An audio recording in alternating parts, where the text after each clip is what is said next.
CBSE class 10th NCERT science in a given chapter 9 question number 12 only variation that confer an advantage to individual organ will survive in a population. Do you agree with this statement? Why or why not? तो सबसे पहले किसी various species को survival करने के लिए जो advantage है वो क्या आना चाहिए? नेचुरली सेलेक्टेड होना चाहिए. Variation that offers survival advantages are naturally selected. ठीक है,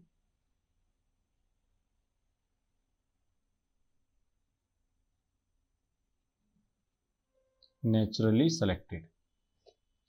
अब कोई भी इंडिविजुअल है किसी भी इन्वायरमेंट में एडजस्ट कर रहा है और वो जो भी सेलेक्टेड वेरिएशन के हिसाब से कोई वेरिएशन वो सेलेक्ट कर रहा है और उसमें इंडिविजुअल किसी इन्वायरमेंट में एडजस्ट कर रहा है अपने आप को, तो क्या होगा कि ये जब ये वेरिएशन पास हो जाएंगे तो जो इवोल्यूशन होगा वो किसकी वजह से होगा? नेचुरल सिलेक्शन की ही वजह से होगा. जो नेचुरली वेरिएशंस जो हैं उसमें उसी की वजह से क्या होगा? वो फिर से इवोल्यूट करेगा, ना कि बस कुछ समय के लिए इन्वायरमेंट एडजस्ट होने के लिए. अब जहाँ तक ऐसा हो सकता है कि कुछ ऐसे वेरिएशन हो जाए कि जो सर्वाइवल ऐसे ही एडवांस सर्वाइवल के लिए नहीं है लेकिन फिर भी अचानक से पैदा हो जाए वेरिएशंस, तो ये जो वेरिएंस है जो कि जीन्स में कोई भी जीन्स में वेरिएशंस हो सकते हैं वो ऐसे ही नहीं है, एक्सीडेंटली सर्वाइवल के लिए इंपॉर्टेंट नहीं है लेकिन फिर भी वो क्रिएट हो रहे हैं.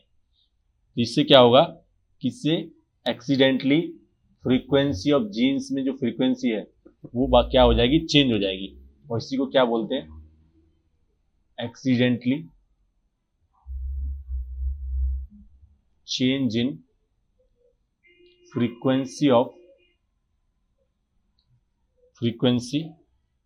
of genes in small population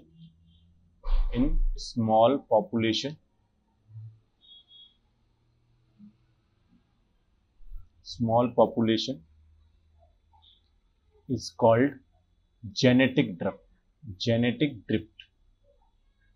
ठीक है,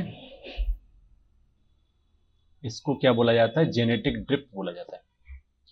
अब ये जेनेटिक ड्रिफ्ट ही क्या बताता है? जेनेटिक ड्रिफ्ट ही बताता है. वो क्या बताता है जेनेटिक ड्रिफ्ट?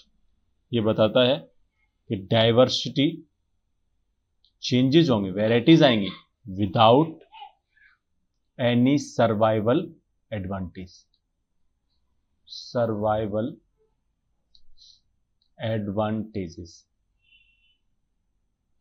ठीक है, ये आपके क्वेश्चन का आंसर.